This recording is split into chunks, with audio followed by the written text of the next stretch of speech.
Yo, Rocco B, Scotty G, highly explicit NFL podcast. We're back, episode 7. Holy fucking shit. The mock draft, baby. We want to start off first. We would love to get into the mock draft right now. We've been friggin' dying for it.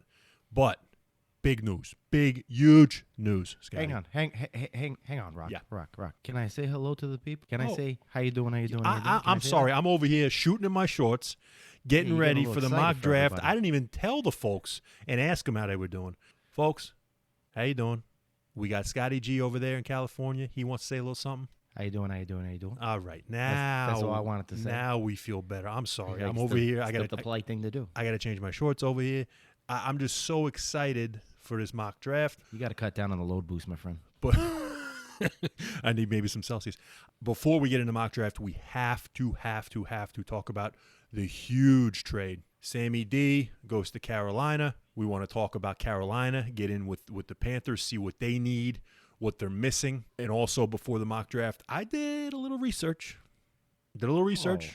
You know how that's some research, huh? You know that's how I am. I've always been that way. Daniel Jeremiah, Todd McShay, Mel Kiper Jr., three prognosticators that think they are the tits, as you would say, in picking the first round of the draft. I don't think that's necessarily the truth.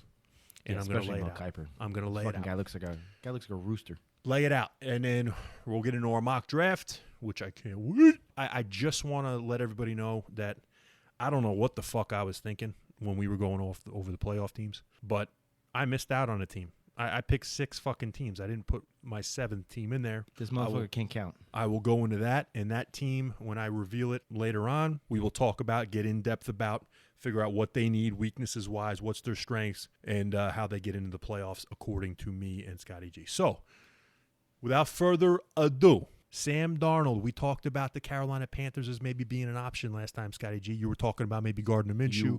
I thought maybe Sammy D. I said it wasn't a sleeper. I said it was probably a good spot for him. I said that's probably where he should end up. I said there. I said the Broncos. I said Pittsburgh. Yeah. Those are my 3 number one. Oh, and Washington. Those are my 4 spots I thought he was going to go. But you kind of nailed it because I was saying sleeper pick Gardner Minshew, and you threw out the Carolina. I just thought that's where you were going because I thought it was a great fit, and I thought that it could be done. I just didn't think it was going to be done the fucking next day after we talked about it. And I can't believe after also we talked about the fact that the Jets weren't going to get much for him. They got a fucking 2nd-round pick for this guy. I'm fucking stoked. Unbelievable. You should be shooting in your shorts. You know, and with that, you know, honestly, he's pumped to be out of New York. His family threw him a fucking party. It was a party to get the fuck out of New York. Fucking party. And then some people are like, oh, well, maybe it was for something else. There's fucking blue, silver, and black fucking balloons everywhere. What else could it have been for? Yeah, I honestly, I don't like that. If they were in the middle of the Adam Gase regime, I could understand throwing a party. Robert Saleh is going to turn this franchise around. It's just a shame that they thought that, well, once Carolina is going to give us a 2nd pick next year, we can't keep him. You know what I'm saying? Well, let me just add to that real quick about the party situation. One thing is you got to remember Carolina picked up his 5th-year option. 5th-year option, yeah. Which was, I think, $18 million or something like that at this point. Yep. So he could also be celebrating the fact that he got a nice little payday. And his family's probably just happy with the fact that he's got a little security. I mean, everyone knows he's been taking a bunch of shit in New York or New Jersey, for that matter, for the last 3 years. It's probably just kind of a relief to have all this bullshit behind him and kind of get a second chance at fucking the NFL career. Absolutely. That's a big thing to me in this whole thing is that Carolina already now picked up his 5th-year option. So they got him on the cheap for the 4th year. They got him at $18 million, which is pretty damn cheap on the 5th year. And the fact that this guy, as you called it with the Gardner Minshew talk with the air raid offense, you got Robbie Anderson. Right? Randerson. Randerson, you know. Good Randerson. And you know, in 2 friggin' years, 102 catches, 1,500 yards, and 11 touchdowns with Sammy D. So as long as he's not spitting in any cop's face or anything like that, then I'm sure there'll be a great fucking pair back together. Well, Sammy D and Randerson. And Randerson also played for Matt Rule at Baylor. So it's all it's coming together there. Real quick, before we get into this completely, Rocco, is this an improvement? Like, is this an upgrade or a downgrade? Or is this like the same? Here's my opinion. As we've talked about before, I really believe Darnold's got something. And I believe that this is a team that can really bring it out of him. My issue would be is if I'm a Panthers fan, I've been doing a lot of Panthers research the past 2 days. Fans are on the fence. It's a real 50-50 thing. It's a lot of people like it. A lot of people think Darnold's got something left. There's a lot of fucking people that wanted to draft a quarterback. So I don't know how it's going to turn out. What does Scotty G think? Is that out of the possibility of still drafting the quarterback? I don't think so. I think with them picking up the 5th-year option, that's 2 years now with Darnold. I don't see them drafting quarterback. I'm gonna give away my my mock draft here for a second, but they will not take quarterback. No. I disagree. Oh boy. Oh, it's starting. I fucking disagree. Oh, I can't wait. I just want to tell you the weaknesses I see in this team. I see 2 weaknesses. I see they need a receiver that's opposite of DJ Moore and Robbie Anderson that has maybe a little bit more of a body, right? And they're also missing a defensive tackle that can be paired up with Derek Brown on the on the defensive line, kind of in the middle. They got, good pass rush. They got good linebackers. They got a nice secondary. They're going to need maybe like a run stopper up the middle. They could use a little help with the secondary, to be honest with you. Okay. I think they like who they got back there. I just don't think that other defensive tackle besides Derek Brown, it's up in the air. They can go get a guy like, in my opinion, like a Snacks Harrison or a Geno Atkins, bring those guys in, or they got a 39th pick in the second round. Marvin Wilson from Florida State. I love that guy. He's dropped off a little bit. Yeah, not a bad idea. So that's that. And then I really believe they're going to draft a receiver in the draft. So we'll get to that. They got $16 million under the cap, so they can do some things. What's your opinion on Teddy Bridgewater? Teddy's gone, and I came up with 2 teams. I don't know. For it. I really think it's the obvious one is Houston, and if Houston, if it's not Houston, that's the obvious. It's got to be. If Teddy B wants to start right now, that's really the most obvious team. So you're putting Deshaun Watson in jail, is what you're saying? I think he's suspended for the year. Yeah. For the whole fucking year. I think he's suspended for the year, and I really do. The shit that's coming out now, I think it's going to get completely drug out for a long time. And at that point, whether he's not, guilty of anything or whether he is, the NFL is going to knock him down. It's definitely a bad look right now. I'll tell you knock him down. So I'd say it's either Houston if he wants to start, and then there's one team. There's one other team. Who the fuck wants to be a backup? I understand. This kid wants to be a fucking backup. And I can't wait to hear your opinion on where you think he could go as far as potentially starting besides Houston. But I got one other team, and I think the New York Giants are a great place for Teddy B to go. You got Jason fucking Garrett, Mr. Clapp. I don't think that's bad. I don't think that's bad for the Giants. I just don't know if that's great for Teddy Bridgewater. Teddy Bridgewater at this point is fucked because all of these teams are either going to draft a guy or they're already set. I just don't see him other than Houston going into somewhere where it's just obvious where he can start. But go ahead. I want to hear it. Listen to me. The only argument you got against my take on this is the fact that clearly Teddy Bridgewater's stock in the NFL is down. I don't know why, but it's fucking down. I don't understand why. I thought he looked great in Minnesota. He was the beginning of that change of culture. A long time ago. I thought he looked good in fucking New Orleans. He did like 5-0, whatever. But New Orleans is a fucking stacked team. I get it, and he needs a team around him. I'm not disagreeing with that, but that's fucking he did well there.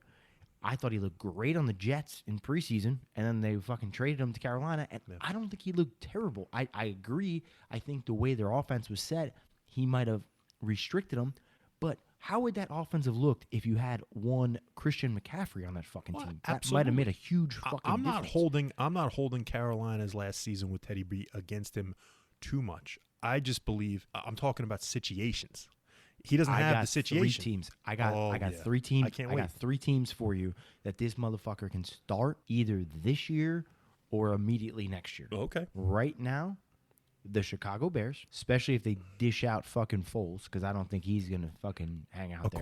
According to my draft, that's why I didn't come up with them. Go ahead. I got the Denver Broncos. Okay. And then the other team, which probably makes the most sense in my opinion, is the Pittsburgh Steelers. See, now I didn't think about Pittsburgh only just because I really believe Ben Roethlisberger is almost the second coming of Brett Favre with the organization. He's gone after this year. He Even is. if he wants to come back, they're going to say, fuck off. He is. I agree. I'm just saying for this year, for Teddy B to start this year, I think Denver's intriguing. I just don't believe that I have Hang on. Back up real quick. Yes. You can't say that you don't see Teddy B starting this year for Pittsburgh. Say that you think Ben's going to have the worst year of his career. If he's going to have the worst year of his career, they're going to make a quarterback switch sometime in the midseason, correct? No, you're right. I'm just saying. Wouldn't that be a prime time to throw Teddy Bridgewater, an experienced fucking starter, into the fucking mix? Sure. Into a team that's basically pretty loaded. And when we get to my mock draft, I think they're going to cover that fucking running back position. Oh, hello. Well, maybe we agree, but I don't want to blow too much of the draft. I'm just a believer in Pittsburgh is just going to live and die with Ben Roethlisberger. I don't see them giving them a number 2 option. Maybe in the draft. But we'll see. I like your takes. I like Pittsburgh. I like Denver. And I like Chicago. Oh, Chicago. Well, Chicago, to me, I think Chicago drafts a quarterback. But, yeah, I think Denver, Pittsburgh, definitely. And then throw Houston in the mix. I think those 3 teams, it's got Teddy B written all over. What do you think? What's their weaknesses? Here's the thing. First off, I just want to say this, going back to saying that I think Carolina's going to take a fucking quarterback. Are you crazy to think? Let's just put this in perspective. And I'm a Sam Darnold supporter, okay? Mm-hmm. I think this kid has shown flashes. He's had, 2 different head coaches. I think he's had, 2 or 3 different offensive coordinators. He's never had the same 5 starting offensive linemen for more than 3 fucking games. Mm-hmm. He's never had a number 1 receiver other than maybe Robbie Anderson, if you want to count him.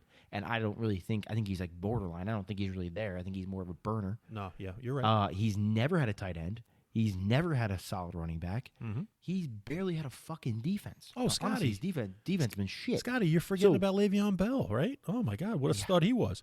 I know. So, anyway, he hasn't his shit around him. Well, he's still shown flashes. And we can revert back to that Dallas Cowboys game if you remember that. Jesus Christ. And you know what the difference is between that game and a lot of other games that he played in?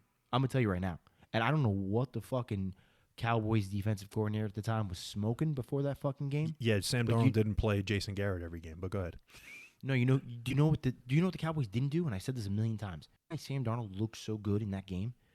They didn't fucking pressure him at all. Yeah. Nobody got to him. And the offensive line was trash. You could have sent me or you up that fucking middle and we would have got to the fucking quarterback. I swear to fucking God. I'm telling you, that fucking offensive line was shit. And they didn't pressure him at all. So what they did was they gave him a fucking couple seconds, which he's yet to have as a fucking New York Jets quarterback. And what did he do when he had a couple seconds? He cut that fucking defense up. Sure. Now, I don't know if that's going to be a consistent thing. I think it is going to be when he has the right pieces around him. But what I'm saying is he's still a question mark, and that's a fact. And if you think a guy like Matt Rule, who's going into the fucking season with basically, because coaches have a 3-year lifespan now in the NFL, with basically he's starting to go on the hot seat if he doesn't win this year, you think he's going to go into the season with Sam Darnold as his sole fucking quarterback? Because we all agreed Teddy Bridgewater is out. So what do you think? They're going to fucking get some guy in the 3rd or 4th round? I wouldn't do that.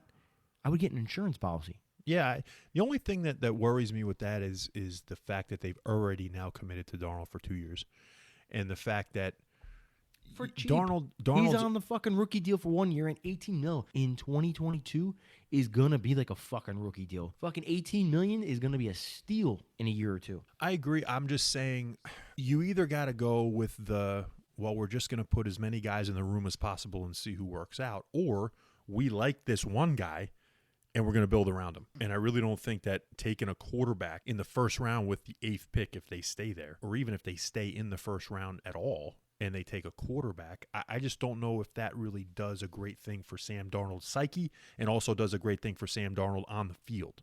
I'd go get him a playmaking receiver before I'd go get another quarterback. I get you, but I think Sam Darnold's the kind of guy that can handle it. I mean, think about it. The one thing I will say about Sam Darnold, and this is not talked about enough, he's been criticized. He's been on a shit team. He's had a shit coach. He's had shit players around him. How many things have you heard from Sam Darnold's mouth about complaining about the team or the organization? Zero. Absolutely. You're This right. fucking guy, and that shows a lot more leadership than you actually can acknowledge. Think about how many guys, even Russell Wilson, this guy went to 2 Super Bowls in his fucking career, and he's still complaining about the fucking Seahawks and how they're treating him. This kid's a leader, man. And Teddy Bridgewater is going to be gone. I've had a friend say, "Oh, Teddy, it's going to be a quarterback competition." It's not going to be a quarterback competition. No. That already happened. That already happened in New York. Teddy was there. Sam Darnold was there. Sam Darnold was like a fucking infant and still beat out Teddy B and fucking they shipped him out. Not to mention Teddy's already disgruntled about the whole situation. So Yes. that's not going to be a situation. He's out. to He's been even looking worry for a about. trade. He's been looking for a trade. They're gone. Yeah, he's fucking gone. Yeah. But I think it'd be ludicrous for Carolina to say, I'm putting all my eggs in Sam Darnold's basket. That's nuts. You got to think, too, him and Robbie Anderson, when they did the whole new uniforms, which I love now, but when I first came out, I thought it was the ugliest shit I've ever seen. When they did the whole new uniform thing and everything like that, guess who was going around touring doing all the fucking media shit? Yeah, It was Darnold. Sam Darnold and Robbie Anderson together. Yeah. Which means they're fucking probably cool with each Yeah. other. They're Yeah. fucking probably boys. And Robbie Anderson is fucking sucking off Matt Rule because they played together in college, which means he's probably got a little bit of input saying, yo, go get my boy. No, Go get this absolutely. cat. And I'm sure that old Randerson and Sammy D got a lot closer after they had to go on all that tour with all that fucking those hideous uniforms they were wearing. So I like him. I like him now, by the way. I'm rooting for Stop talking Sammy talking D. shit. I'm rooting for Sammy D. I'm rooting for I'm Randerson. I'm really rooting for both of them. I think Rule is a coach that's on the way up. And Just for the record, before we got Adam Gase, I was the #1 fan of getting Matt Rule. And I was so upset because apparently my jerk-off organization told Matt Rule, yeah, we'll hire you. No problem. He was like apparently one of their #1 candidates. But they told him, yeah, we'll hire you. But the only problem is we're not going to let you pick any of your people. You have to come here and we pick all your people. So Matt Rule basically said, go fuck yourself. And what does Matt Rule go to do? He goes and gets Joe Brady. He goes and gets a fucking all-star cast. Yep. It's like, what are you doing? Yeah, that's It's not easy being green, bro. and not easy being a Jets fan. oh yeah. And honestly, I thought the Giants made a huge mistake. The Giants, I think Joe Judge is a good coach. I just don't think he's Matt Rule. So I think the Giants should have put everything into Matt Rule. But let's get off of the Panthers. We're rooting for Sammy D. We'll get into him a little bit more when we're doing this mock draft. But before we hit the mock draft, the Rocco B Scotty G mock draft 1.0, I do want to bring up, there's 3 major prognosticators of the mock draft in the first round, and everybody that talks about the draft wants to go to these 3 guys and ask them what their fucking opinion is. Well, I think people better think twice because I did some research in the last 3 years, right? 2020, 2019, and the 2018 NFL draft first round. Who do you want to know about first, Scotty? Let me hear about old fucking rooster boy Mel Kiper. Mel Kiper, huh? Mel Kiper's been, ESPN's top boy for 20-plus years, 30 years This almost. guy gets so mad on fucking ESPN. by So the way. mad, you have to pay. It actually scares me. I'm like fucking sitting home. I'm like, I feel like I just got yelled at by my parents or some shit. Regular guys like us, you can't see if Mel Kiper picked this guy or that guy or that guy unless you pay.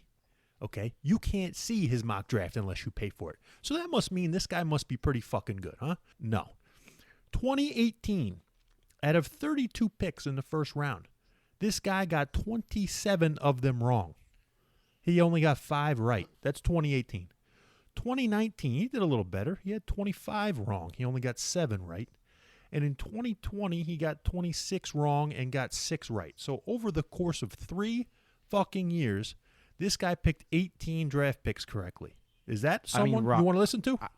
Rock, I know where you're going with all these, and I'm going to listen because it's interesting to me, but this isn't an easy thing to fucking pick. I mean, if one guy you pick for one team for Scotty goes, G, it's not easy. For Rocco B, it ain't easy. For fucking the guy down the street, it ain't easy. These are the top 3 motherfuckers in the country that people are trying to pay money to go see. If what I'm saying is, if one guy goes 1 or 2 spots earlier than he projected, it fucks the whole thing up. So if you had 10 guys correct, all of a sudden one of those guys in the beginning goes off, now it changes the next 10 picks potentially.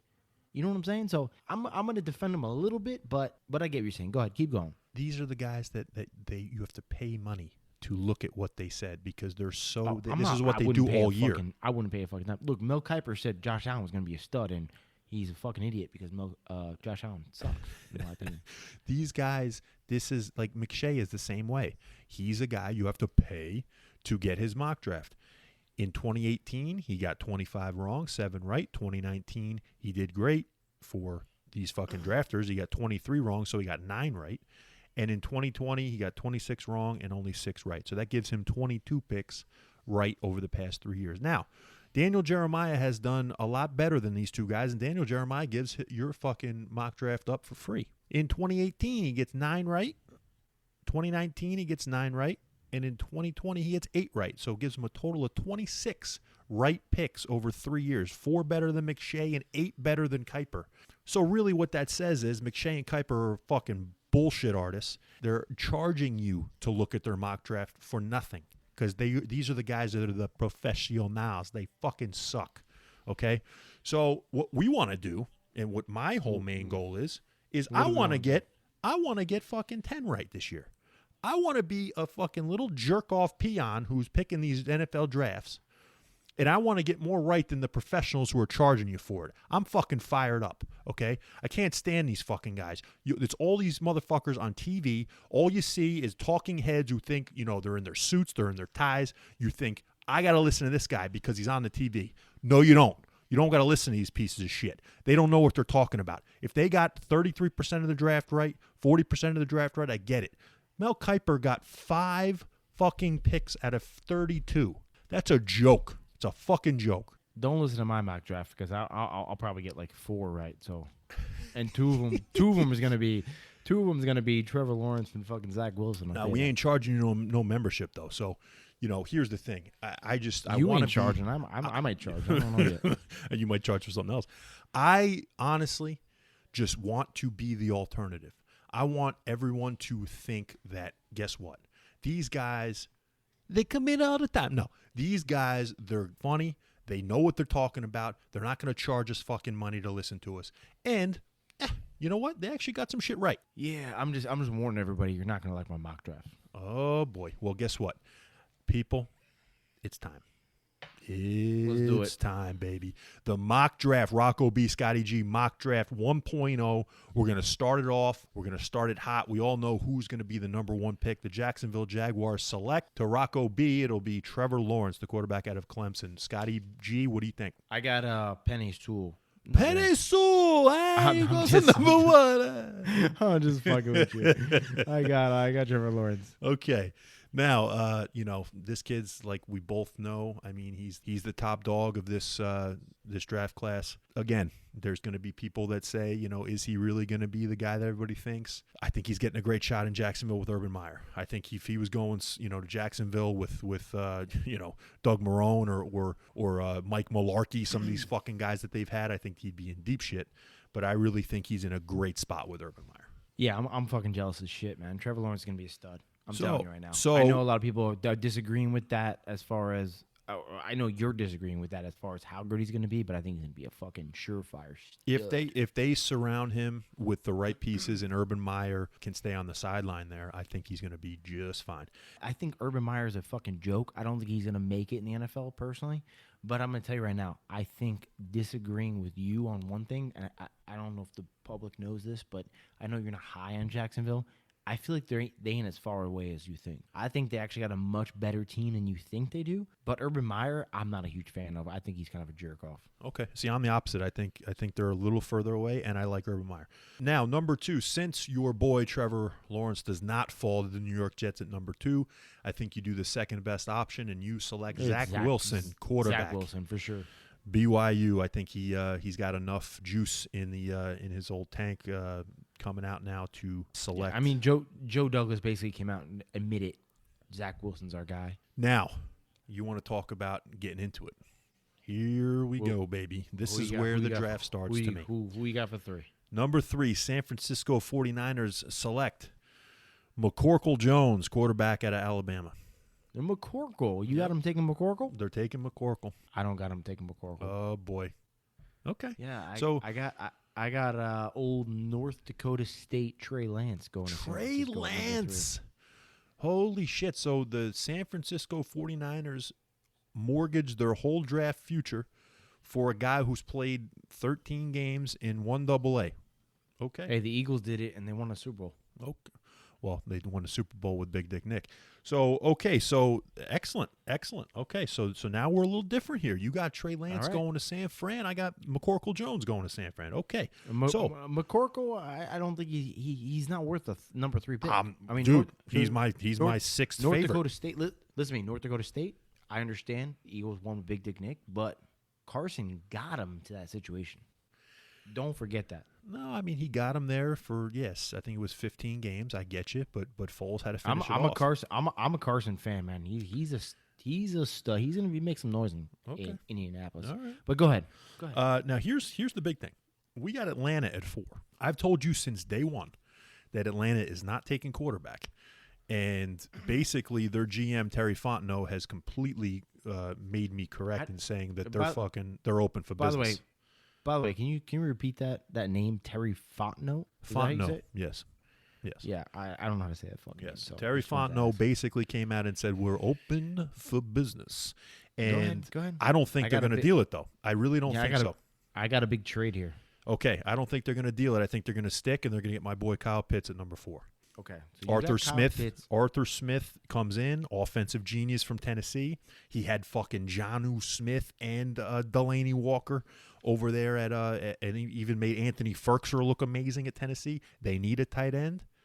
They got Hayden Hurst, but they don't have much behind them, and I think Kyle Pitts is going to be way better than anything they got. But he'll be better than anything they have, even as a receiver at this point. Honestly, Julio's on his way out. Okay, but go ahead. Okay. You ready for this? Yeah, I can't wait. The first fucking trade of the mock draft. I can't wait. I got a trade. Oh boy. So at number 4, here's the irony. At number 4, I got Kyle Pitts still going. What? Yeah, I got Kyle How Pitts about getting picked that? at Somebody's number 4. trading up. Who's it going to be? Someone trading up for Kyle Pitts. Holy shit. So your boy, Terry Fontenot, Yep. is that how you say his name? Fontenot, yeah. It's a silent T at the end. Okay. So he was the assistant GM for the New Orleans Saints, correct? Okay. Did you know that before he became the fucking GM at Atlanta? When he was there, he had a relationship with one Mr. Kneecap Biting Dan Campbell. Oh, the Detroit Dan Lions. Campbell, who used to be a tight end and is enamored by Mr. Kyle Pitts. So the Lions trade up with the Falcons. So they go from 7 to 4. And they trade up, and the Falcons get back to 7, and Kyle Pitts goes to Detroit. Okay.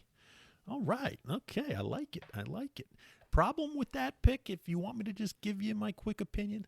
Go for it. They just spent 2 years ago a first-round pick on T.J. Hawkinson. So I don't know about that, but could you imagine Hawkinson and Pitts? Holy shit. But Hawkinson hasn't done shit. So that's a fantastic. You want to run a New England 2 tight end type offense? Holy shit. I'd love that. And who knows? Maybe in your situation, maybe they convert Pitts more into a off the line receiver. Who knows? Maybe. Number 5. I think I got to imagine that we're both in lockstep with this one. I think the Cincinnati Bengals select Jamar Chase, receiver out of LSU. I got the same. I think they get Chase for Burrow, and they say, let's go win this fucking thing. Absolutely. I think that's the best way to go. People are going to say, this should be offensive line. This should be Pitts. Well, in our situation, Pitts is gone, and I really believe you can get offensive line in the second round. So this Jamar Chase is the only number 1 fucking receiver in the draft. You got to go get him. Could you imagine him and T. Higgins? Oh, yay. Yeah. Now, six. Miami Dolphins. I don't know. I'm a little hungry. I feel I got the same pick, bro. I got the same pick. My stomach These growling guys a little are bit. coming here all the time. Yeah. You know what I like it today? I want some Penne Sul. That's what we're gonna go. Penne Sul, tackle Oregon. I think this is the pick that basically solidifies that they're going to protect Tua for one more year, whether I like it or not. But this is the one. I think I got off my feeling that they were going to take quarterback. So, yep. I agree. And I'm going to say this real quick. Laramie Tunsil, Mr. fucking weed smoking gas mask motherfucker himself. He's right now, I don't know, we didn't talk about this before, but he's like a fucking god now in Miami because that trade to Houston got them the pick to move up to what they're doing now. Yep. And long story short, I think Penei Sewell kind of replaces him because they need some protection for Tua. Yeah, you're right. I think, honestly, I just think he's going to be their generational piece on the offensive line. All right, baby. Now, we're going to go number 7. I got Detroit there. You have Atlanta there. Yeah, I think Detroit needs desperately some help at receiver, and there's a couple selections that they could take here at receiver. I'm going to go Devontae Smith, wide receiver out of Alabama, going to the Detroit Lions, number 7. that's a good pick. I was thinking that myself originally, but because I made this trade and I said, Dan Campbell is going to get too full of himself with these tight ends and wanting to bite people's kneecaps off, I have Atlanta there. And with Atlanta there, because they need help on the secondary, I have them taking your boy. Oh, no. Patrick Surtain. Oh, that kills me. Now I can't wait to see what you got at Dallas at 10, but that kills me. That's a great pick for Atlanta. Yeah, I'm real sad about that. All right, buddy. You ready for Rocco B's first trade of the night? Yeah, let's do it. Now, we've gotten McCorkle Jones, we've gotten Zach Wilson, and we've gotten Trevor Lawrence. We have not seen Justin Fields off the board yet. We have not seen Trey Lance off the board yet in my mock draft. I think Chicago trades with the Carolina Panthers. The Chicago Bears move up from 20 to number 8, and it's they a select big jump. They're going to give Carolina their first round pick next year and maybe some more, right? To move up 28. They probably are giving them maybe 2 years worth of first round picks. But I think they do it because why? Ryan Pace and fucking Matt Nagy's asses are on the hot seat. They got to go get somebody, right? And Justin Fields has fallen to number 8. Justin Fields to the Chicago Bears, Ohio State quarterback. See, me personally, I think they go out and get one of these tradable free agents, whether it's Teddy Bridgewater, Jimmy Garoppolo, maybe a Russell Wilson. I think that's too much of a risk to go up to get the 4th or 5th best quarterback potentially in the draft. Now, I think Justin Fields should have been probably the 2nd best quarterback in the draft, but based on the fact there's already 3 quarterbacks gone, I got Carolina Panthers staying where they're at, and I got them taking Justin Fields because they can't pass up the fact of having a guy for the future. It's an insurance policy. So if Sam Darnold's not the guy for the next 2 years, guess what? They got Justin Fields and Sam Darnold as the backup for maybe they start. Here's the deal: they start Sam Darnold for this year. They roll with him. Mm-hmm. If he sucks, and guess what? Justin Fields. Fields starts the next year. I'm with you. I think and you got Darnold as the backup. If Darnold's a stud, you keep Justin Fields and maybe you move him, or maybe you wait to see that 3rd year. Like I don't understand why that's so an impossibility. Yeah. Like Matt Rule, he's plugged into the college shit. He loves mobile quarterbacks. He loves all this shit. Like, why is it so out of the realm of possibility that he gets someone to kind of help fulfill his destiny in Carolina? You know I love you. You know I love you. I think you're fucking out of your tits for this one. I think Justin Fields is potentially the 2nd best quarterback in the draft. I agree.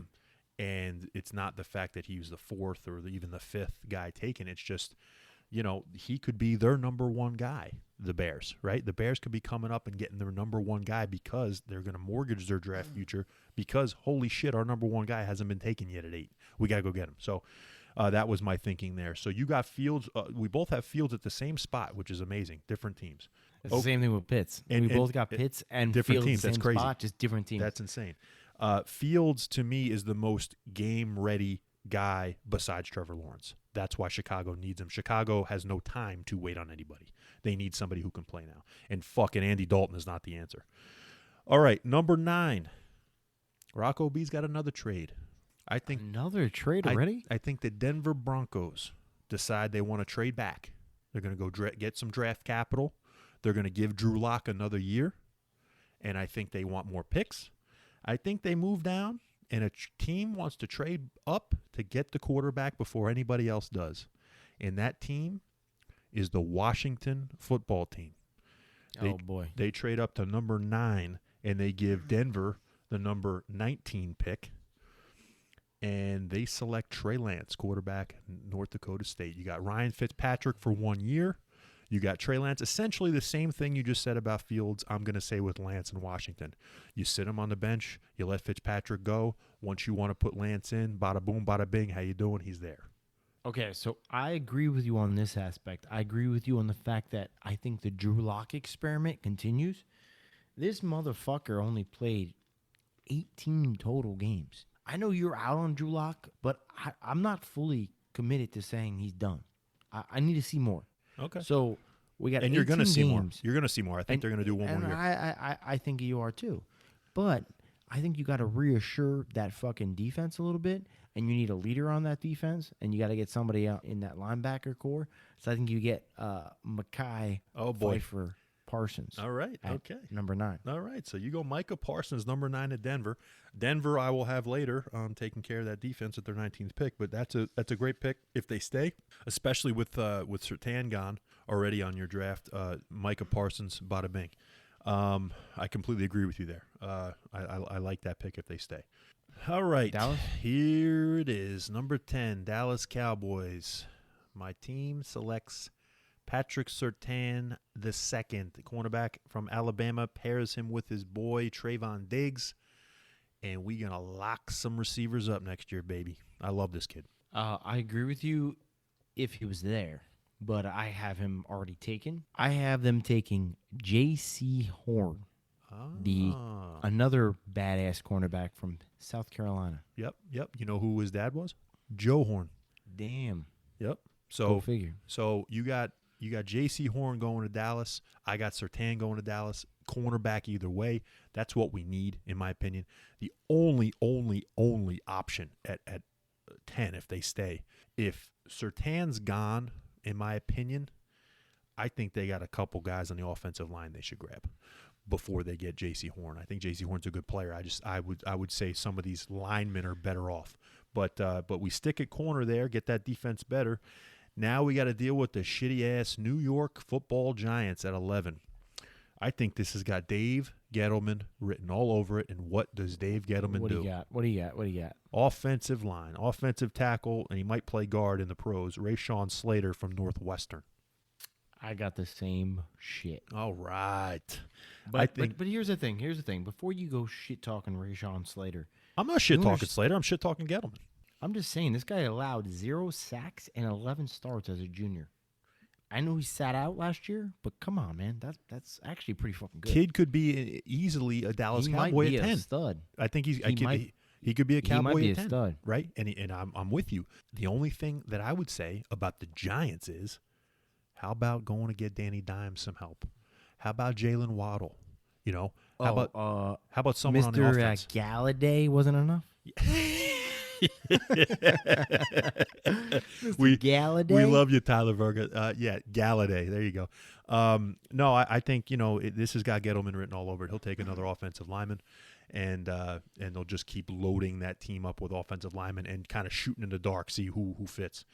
So, all right, again, now we got to stay. Shot in the dark. Stay in the doldrums of the NFC East, and let's go number 12, Philadelphia Eagles. Oh, boy, I'm about to piss a shit ton of Eagles fans off. You got Jalen Waddle on the board still. He's got him taking like fucking couple other guys on the board Kyle Trask or some shit that maybe Philly would be salivating over. This is where your boy Micah Parsons lands. The Philadelphia Eagles, the boy from Penn State, stays home and plays with Philadelphia. That's a good pick, though. I don't disagree with that pick. I have different because I have the Lions taking Kyle Pitts, so they don't take Devontae Smith. So at number 12, I have the Philadelphia Eagles getting their guy, Devontae Smith, getting that number 1 receiver that they've been searching for the past fucking decade. That's a great pick for the Eagles in that draft for sure, and I think I'm going to start calling them the Philadelphia Evils. I really think that's the best way to call them. But yes, I think Devontae Smith being there at 12, Philadelphia Eagles fans would be shooting in their shorts if that's the case, if he's still there. And also, you have him also chosen over Jalen Waddle. Can you give me a little bit of that, please?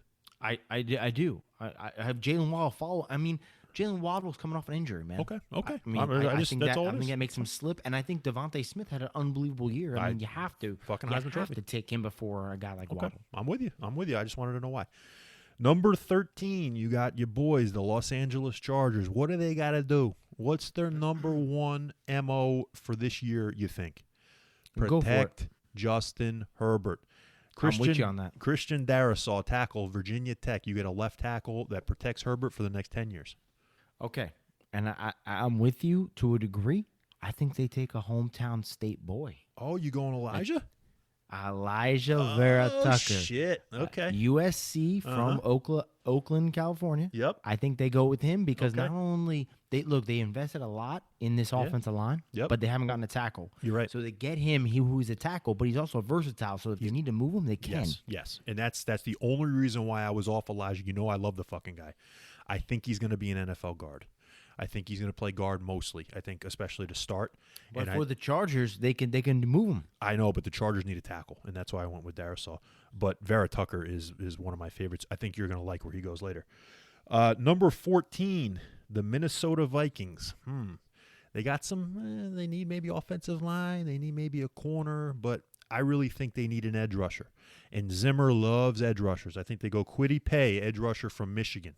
Okay, so this is where I have fucking Christian Darrisaw going. Okay, yeah, I can From see that Virginia too. Tech. I can see that too. The fucking tackle. I can see that. He's too. a 6'4", 314 mauler, this motherfucker. Yeah. I mean, he'll He's quick. plug and play. He's good at cut blocking. I mean, he's got a lot of shit to Plug and play. This Kwity Paye guy, though, 32 bench presses at the combine of 225. Guy's as strong as an ox. You watch the tape, he's bowling people over at Michigan. Didn't have a ton of sacks, but he's going to bowl people over. He's a good run blocker, or excuse me, a run player. And honestly, Zimmer just salivates over these type of guys. You put him on the other side of Danielle Hunter, man. Ooh, hello. All right, baby. Huge Number trade. 15. Huge trade. Oh, you got a trade? Huge trade. I got a trade too. This is about. I'm sorry, I forgot about the third trade of the draft here. You know who's picking 15th? The New England Patriots, right? Yeah, who you got trading? You know who's now picking 15th? Oh, The San Francisco 49ers. Christ. Where are they coming from? The fucking second round? Jimmy G goes to the New England Patriots for the first pick of the New England Patriots in this draft, the 15th pick. So Jimmy G goes to New England, and San Fran gets number 15. They got McCorkle Jones with number 3. They're going to get his boy Jalen Waddle with number 15, receiver from Alabama. All right. Me personally, I don't think Belichick's that dumb. I don't think he's going to give Jimmy G up for a second rounder and then give him away for a first. I don't think he's doing that shit. Desperation.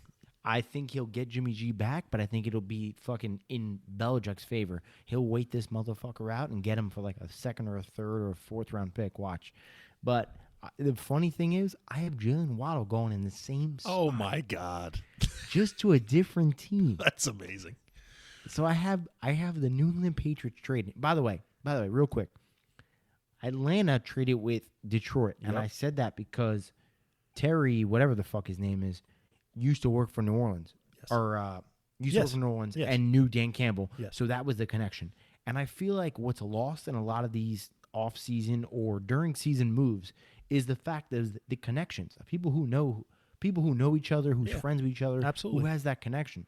So I think that's why that is what it is. So you're saying New England trades back again. Go ahead.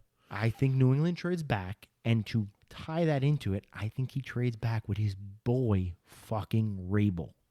And I think the Tennessee Titans come up and get Jalen Waddle to kind of make up for that Corey Davis move Yes. and get a fucking guy Makes to sense. help Ryan Tannehill. It does two things. Makes it helps sense. Ryan Tannehill get another weapon.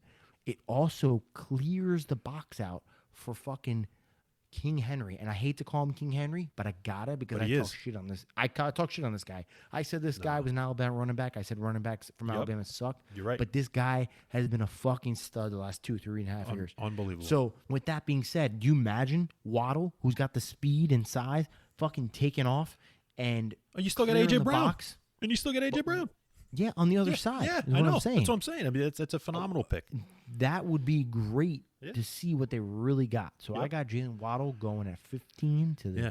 Tennessee Titans. I think it's fantastic and unbelievable if you really think about it. We got 3 guys in the same spot with all trades. Crazy. Okay, number 16. This is where we start to get a little interesting here. Number 16, the Arizona Cardinals, the Arizona Oldinals, as I've been saying. They got rid of Patrick Peterson. They brought in Malcolm Butler. I don't think that's a long-term fix. I don't think it's a fix for more than even probably half a year. Cornerback, J.C. Horn is on my draft board still, and that's where he goes. Arizona takes J.C. Horn. I got Arizona taking Christian Barrymore, interior defensive lineman from Alabama. Yep. Just to help fucking J.J. Watt, especially with this motherfucker being hurt all the time. Just kind of reassure that defensive line. Yeah, Barmore is from Alabama. He was probably the most dominant defensive tackle in the draft, in college all year last year. So, but these D tackles are just not as valued as much anymore. And as you can see, he falls all the way to 16 for you. Now, this is where, to me, you want to talk about fit. You want to talk about scheme. You want to talk about just an attitude that this guy's going to go. He may not be the best available guy for this position, but for the Las Vegas Raiders, number 17, this guy, Tevin Jenkins, tackle from Oklahoma State, fucking nasty streak. This guy plays like somebody took his lunch, okay? And it's the Raiders, okay? You have to have a certain mentality to play with the Raiders. Tevin Jenkins, you still got Elijah Vera Tucker on the board. You think Las Vegas, West Coast, you think it's almost perfect. For you. He's on the board for you. Yes, he's on the board for me. Vera Tucker, to me, is a little bit more finesse, and he's more of a guard. The Raiders need a right tackle. Guard. Tevin Jenkins is going to maul you into the ground. He will be the next Las Vegas Raider at 17. Okay, this is where people might really lose their shit. So you mentioned Elijah Vera Tucker still on the board for you. There's someone, I'm sure at this point, you forgot was still on the board for me at number 17. Okay. So we're going into a new stadium. And what's the biggest thing for a new stadium? You want asses in the seats. Yeah, you want like a big show. You know, you want like a splash, right? Yep. Oh no. What's a bigger splash than Big Mac? Oh no. Jones. That's where I thought you were going. Oh no. Mac, Mr. McCorkle Jones. Mr. McCorkle Jones goes to the Las Vegas Raiders. Holy and here's the shit. thing. Here's the thing. That now puts Derek Carr on the fucking quarterback market. Wow. So this isn't going to be the Darnold and Zach Wilson situation. This is going to be the Darnold and Bridgewater situation. I think he gets shipped You're out. saying he gets shipped out? I think Carr gets shipped out. Holy shit. Fucking Gruden's never been in love with Carr. Carr's made some fucking bonehead mistakes. And I don't think Mac Jones is the fucking answer. But that's a good fucking replacement if you want to fucking take a chance. Wow. I mean, what else you got to lose? Well, I'll tell you what. That's a shocker to me. That's a big shock. And you know how Mayock loves those Alabama guys and the Clemson guys. So, hello. 18. You got the Miami Dolphins. They stay here. They get your guy Christian Barmore, defensive lineman from Alabama. I think they pair him with his old Alabama teammate Raekwon Davis and Christian Wilkins on the outside and shores up that defensive line for the second pick for Miami. I got him taking an edge rusher. You're going to have to help me with this. They add to the defense with an edge rusher from Penn State, Jason Owe. Owe? Yeah. Yeah, that's the fucking guy. Okay. That kid's a stud, and you'll see that he's not too far off from mine. Yeah, that's just he's going to be a stud in my opinion. So we're both thinking defensive line there. 19 on my mock draft, I have this is where Denver traded back. This is Washington's pick, but Denver gets a toy for Vic Fangio, and you picked a linebacker for them at 9 at Micah Parsons. I'm going to pick a linebacker who people think is better than Micah Parsons, Jeremiah Owusu-Koramoah from Notre Dame. That's where he goes to in that new defense. He's the inside linebacker for that 3-4, and I think that's kind of where I thought maybe Nick Bolton could have gone. But when you got Owusu-Koramoah still on the board, Fangio is going to be shooting into shorts. Guess who I got at 19? Oh, no, you don't. No, you don't. Jeremiah, whatever the fuck his last name. Owusu-Koramoah. Unbelievable. I got him going to Washington. Washington. Unbelievable. Someone's gonna take control of that defense, man. They don't have a fucking leader on that defense. Kid's nasty. He reminds me of Darius Leonard from Indianapolis. Kid's nasty. Exactly. You need a guy to take over that defense and be the fucking stud. Gonna be nasty. That's crazy. That's Chicago. No. Now for me, it's Carolina. Carolina trades Okay, back. okay. This one to me is maybe if they do this in real life and they trade back to kind of this 20-ish area, it's almost as clear as day, as obvious to me. They go with their wide receiver that Joe Brady coached in college, Terrace Marshall Jr. from LSU, is a receiver going to Carolina. Joe Brady knows him, coached him, was big reason why one of the big reasons why Joe Burrow won a Heisman 2 years ago, and now reunites with him in Carolina. I like that pick, but I got Chicago still there, and I got him taking Rashad Bateman Rashad from Bateman. Minnesota. Yeah, you love that guy. Yeah, no, I do like him. He led the team in receiving throughout starts, and the whole thing was he opted out, and then he opted back in, and then he led the team through receiving through, I think, like 5 games or something like that, and then he opted out again when Wisconsin game. Wisconsin had Yeah, they COVID canceled it, right? scare, so- Yeah, So, he got ready for the draft. I mean, I he like was that pick like, too. yeah, but I think he's a stud. I think he's a good player. Yeah, I like that pick too. He'll be coming up soon. For me, 21, I think this is where Indianapolis could go receiver. They could go maybe offensive line to replace Anthony Costanzo. To me, I believe they go edge rusher, and this is where Jason Owe comes off from the end from Penn State. I think he gives them a younger, better version of Justin Houston, who they let go. I got the Colts taking Walker Little, the tackle from Stanford. Yeah, Kind of helping up reassure that offensive line. He was the number 1 offensive lineman in 2017 coming out of high school, and he was the freshman offensive player of the year for Stanford.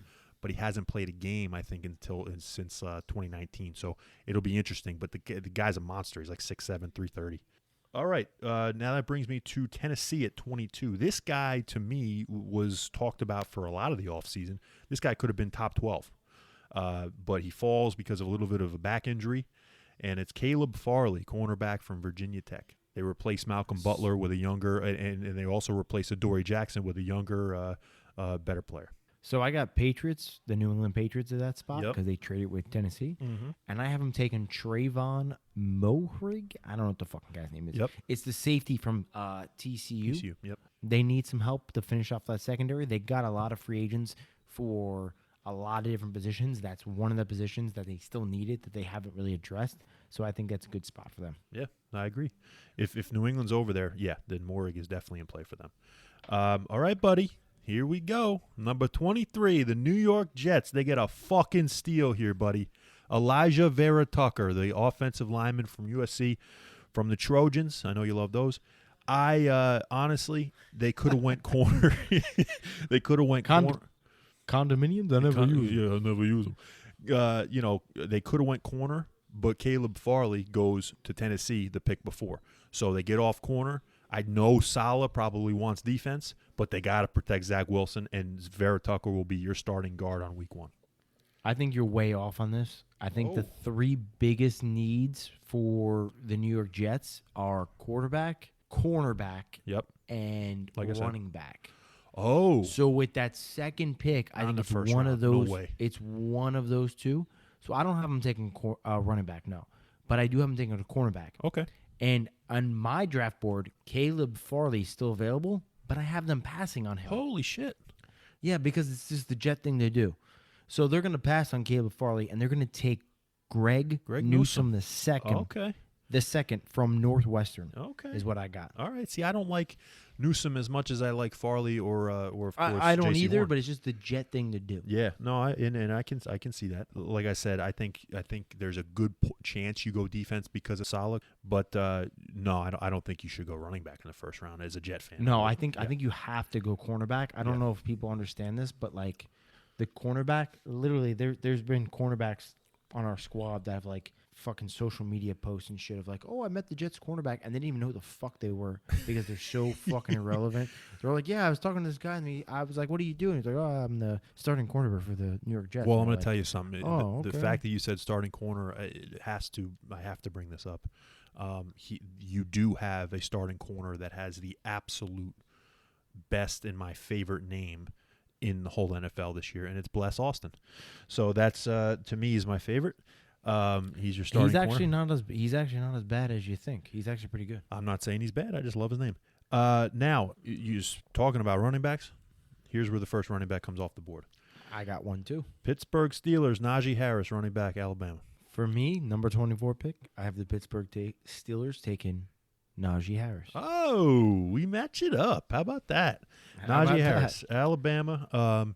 I was toying here with offensive line with them because we don't know what's going to go on with Alejandro Villanueva, their tackle. I was toying with Najee Harris and Travis Etienne. Sorry. Well, yeah. But I think Najee Harris is a better fit for them. yes. Etienne, it's just I don't know. Yeah, no, I'm with you. I think they could. I think they got to go running back. I mean, Benny Snell is a good player. He ain't a starter in my opinion. And John Connor is a fucking hit or miss guy. Yeah, he'll go back to the Terminator, but James Conner will go somewhere. But I think that you know what I mean. But yeah, I think Najee is the fit here with them over Travis. All right, number 25, you got Jacksonville. They got to get a little faster, especially on defense. Their secondary was terrible. This is where I got Trayvon Moehrig, the safety from TCU, going.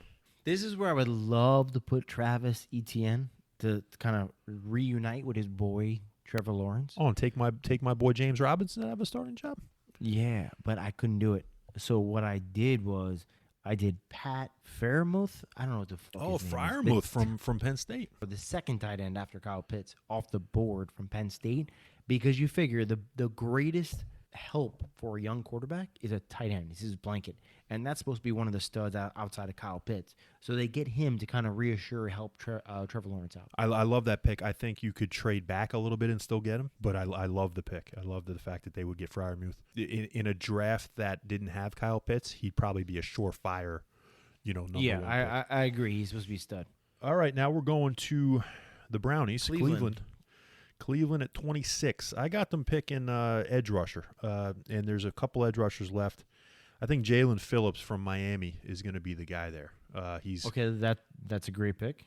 I think he's a project, but he's better than Gregory Rousseau, in my opinion, from Miami, another edge rusher that's a top dog.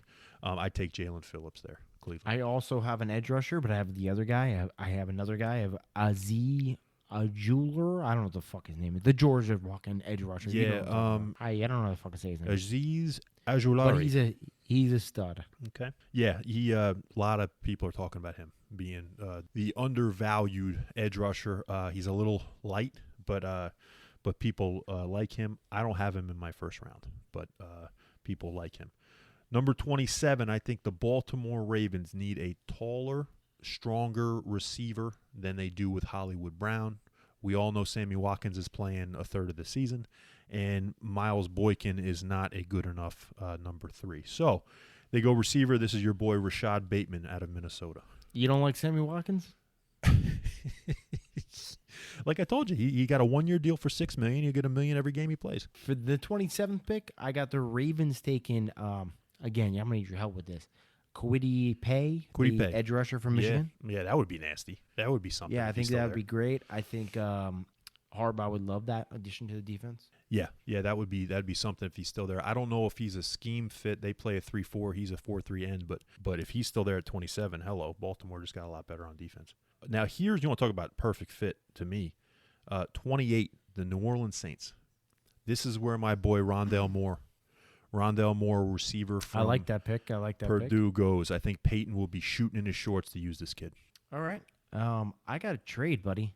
Trade number 28. And you're not gonna like this one. I had to research hard on the cap situation to see if it was impossible, but I think after 2022 it is possible. So let me get into it. New Orleans Saints.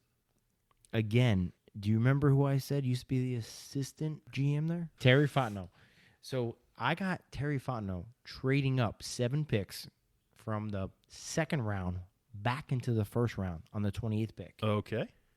Because the Saints and him have a fucking relationship. Even though they're in the same division.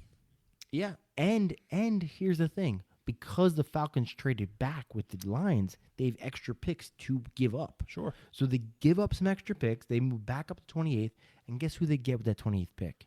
My boy, Kyle Trask. Oh, my goodness. And their plan is to sit him for a year or two while fucking homeboy Matt Ryan goes through his progressions, and I looked at it, and I think by the 2022 season, they can cut him with not a major cap hit. So that's why I kind of looked at it, and I and especially with the salary cap probably rising with the TV deals, I think it's not out of the realm of possibility, and you don't have to wait for a whole nother fucking draft or two to try to get your guy. Wow, Kyle Trask makes the fucking history right there. 6 quarterbacks in the first round for the first time ever. Wow, yeah, holy shit. I didn't see Atlanta being a team that would trade back in for a quarterback, but that's unbelievable. I don't know about New Orleans though trading out as well. Not only to a team in the division, but also because they need a lot of young players. They need a lot of cheap players, and a first-round pick is the way to do it. First-round pick ain't as cheap as a second-round pick. You know, we love Kyle Trask, and that would be something. I think he should be a first-rounder, in my opinion. But Rondale Moore, though, will be the guy. Rondale Moore. He'll be the guy for Peyton that can be.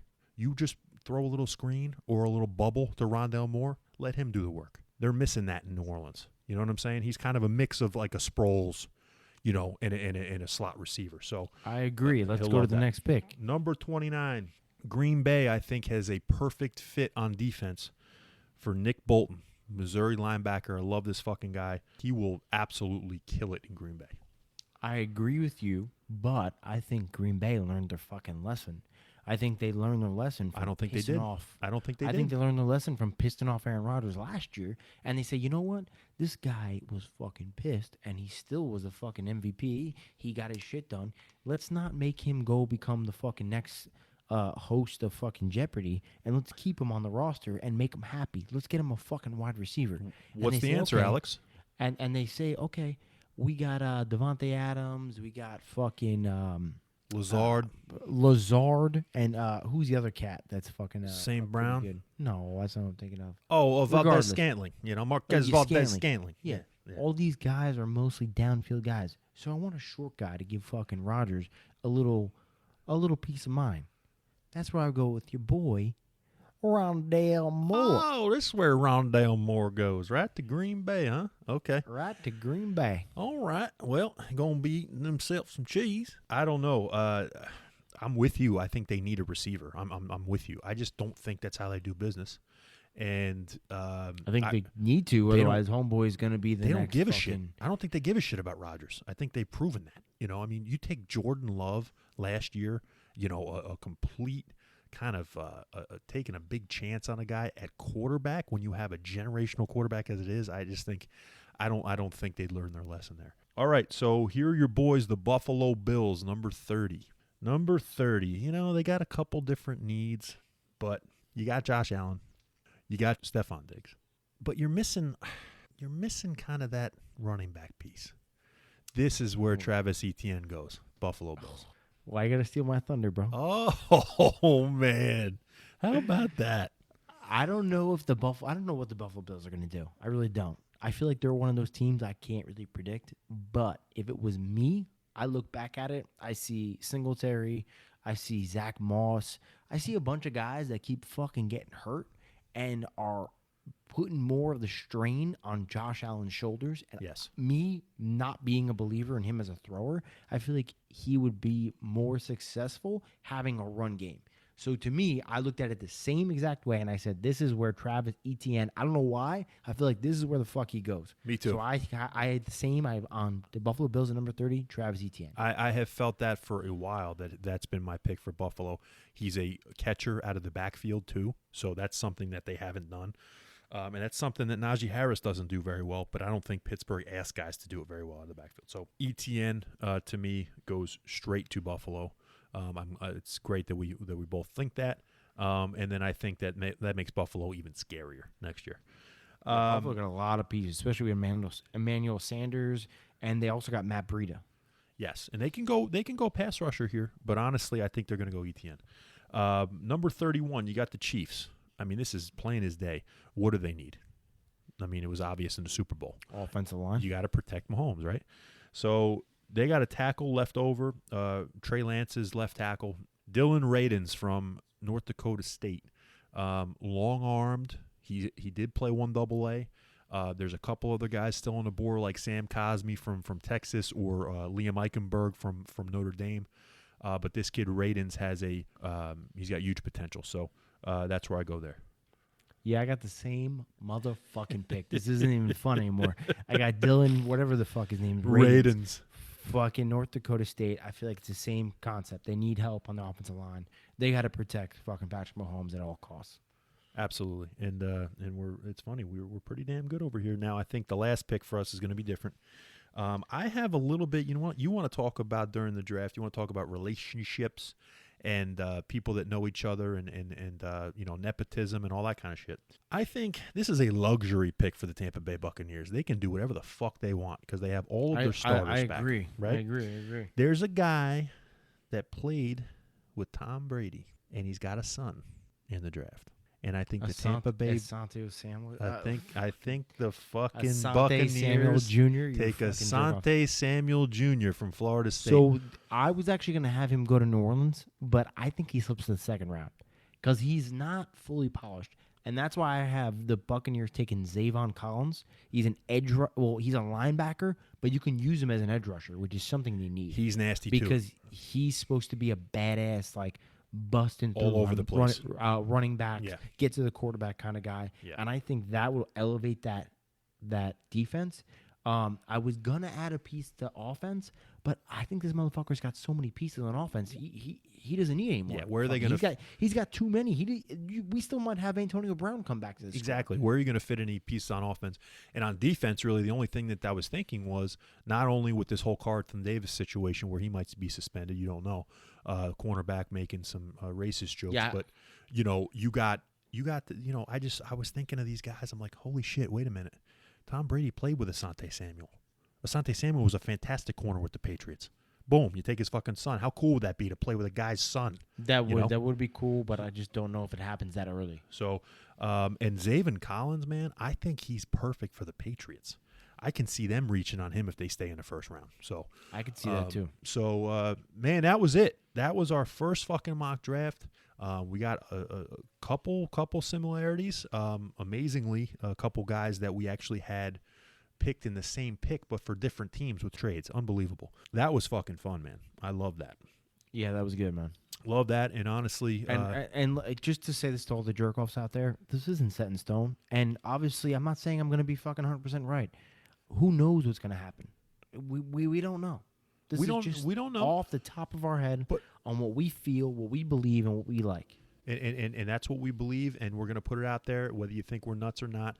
I just want to, honestly, I want to put Kiper and McShay, and Jeremiah is good. He's doing it for free. I want to put Kiper and McShay to fucking shame this year. That's what I want to do. So that's the mock draft. I do want to clear up. You want to talk about getting shit right and kind of making sure that everything's transparent. I completely fucked up when we were talking about the AFC playoffs last episode. I picked 6 teams. I couldn't even remember my 6th team, which was Baltimore. But I completely forgot about my 7th team. I'm going to go over it real quick again. I got Buffalo winning the East. I got the Cincinnati Bengals winning the North. I got the Tennessee Titans winning the South. The Los Angeles Chargers winning the West. The New England Patriots, the Baltimore Ravens, and this forgotten team as the 3 wild cards, the Indianapolis Colts. So we are going to get into that. I don't know how the fuck I fucked it up.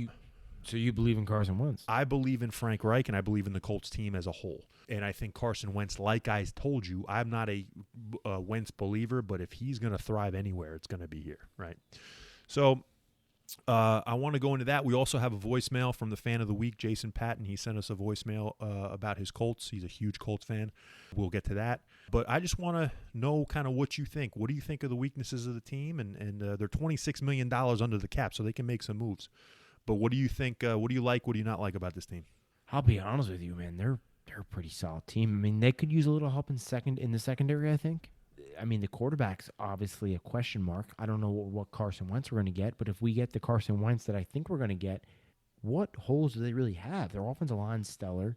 Their defense overall is stellar. Their wide receiving core, I think, is underrated. Their running backs are pretty stellar. You got Wilkins as like the fucking 3rd running back. I mean, this whole squad is pretty lock and loaded. Like I said, the only thing they could probably work on is maybe some cornerback help. Yeah, I mean they could definitely use some cornerback help. I think the glaring one is they had Anthony Costanzo, their main tackle, retire, so they got to get a tackle at some point, and they need an edge. I got them drafting Jason Owe, the DN from Penn State. I had him taking Walker Little, the tackle from Stanford. Okay. So that would help out on the offensive line, but that still doesn't help the defense. Yeah. I mean, so if you have them taking Walker Little, that helps out their tackle. But then you'd have to get the edge rusher or their 54th pick in the second round. They can pick up a guy like, say if they go pass rusher, in the first round, you go a guy like Russell Okung as a free agent, or you draft, like I said, you drafted a 54th pick, or if you go edge, you could even bring in a guy like Aldon Smith or Melvin Ingram to even help out the edge on top of that. So like I said, they got $26 million under the cap, so they're going to be just fine. I think they make it. I think Carson Wentz does okay enough to get them in the playoffs, but I still think that he's an injury away from Indy really not taking that leap that everybody thinks they're taking. Now let's get to Jason Patton's voicemail, and we'll answer his question. What's up, guys? Jason here. Long-time listener, first-time caller. What I want to know is, my beloved Colts, they kept Marlon Mack on the team for this year. What I really want to know is, does that mean less playing time for Jonathan Taylor? Or are they going to be like a 1-2 punch type combo, like Indy's kind of been known for, shuffling the running backs around? Or is JT going to get most of playing time with Marlon just providing a little relief here and there? Thanks for the question, Jason. And you could follow him on Instagram, Jason Will Succeed, and follow his weight loss journey. But he's forgetting about Jordan Wilkins too, bro. I mean, they got a 3-headed monster with running backs. Yeah, but I think what he's missing too is this NFL it's a new animal. It's running back by committee now. It's not 1 or 2 running backs. There's no one that honestly, even the guys like Dalvin Cook who are carrying the load. You still got what's his name, Matheson or whatever the fuck his name is. You still got other guys incorporating themselves into the mix. Like, nobody's doing it by themselves anymore. You just can't. It's just too much fucking punishment for one guy. You need that thunder and lightning, and sometimes it's thunder, lightning, and then another guy.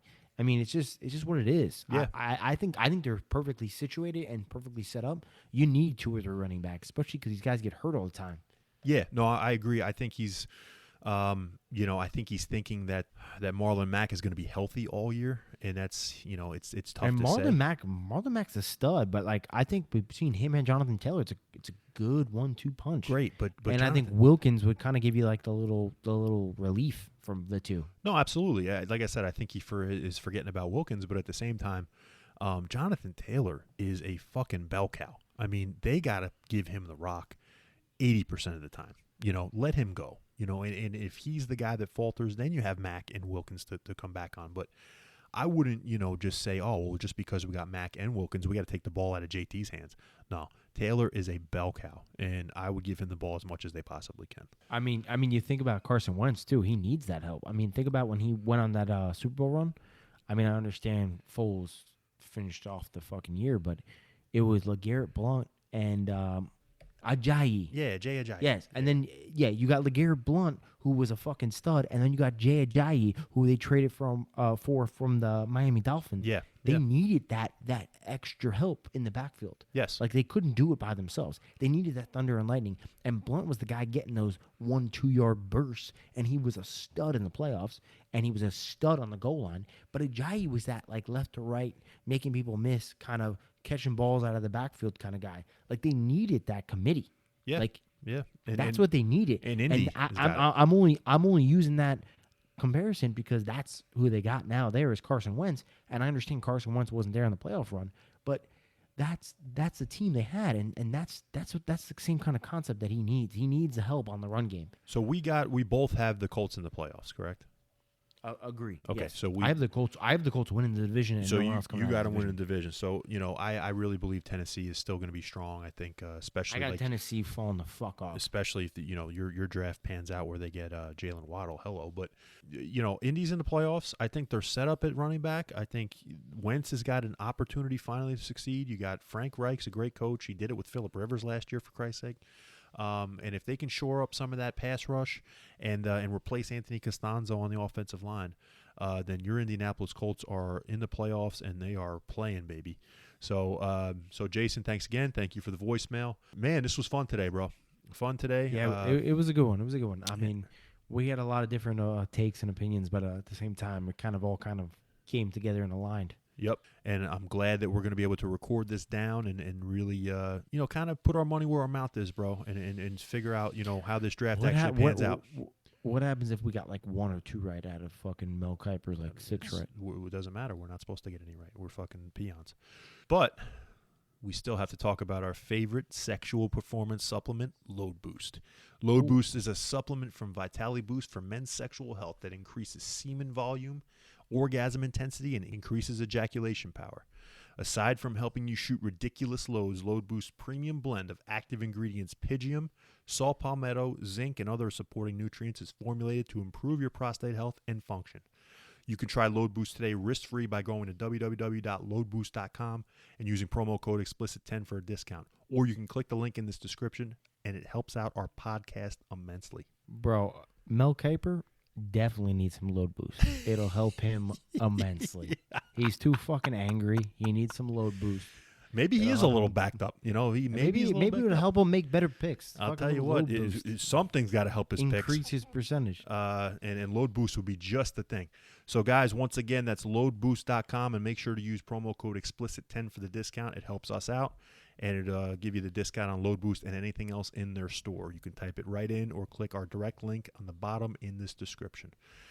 All right, baby, episode 7. I do want to give the listeners and the fans a little bit something to chew on for episode 8. Dr. Tomas will be here. But Rocco B has got some secret sauce, and it ain't from Load Boost. I'm going to tell you right now. Thank God it ain't from Load Boost. I came up with the Da Vinci Code for the NFL with quarterbacks, and if you're going to win a Super Bowl. I came up with it. I researched it over and over. I got all the data to support it. Does it explain how the fucking Bungles are going to win the division? I'm going to tell you they got a shot. They got a shot to win the whole thing, and I'll give you a reason why.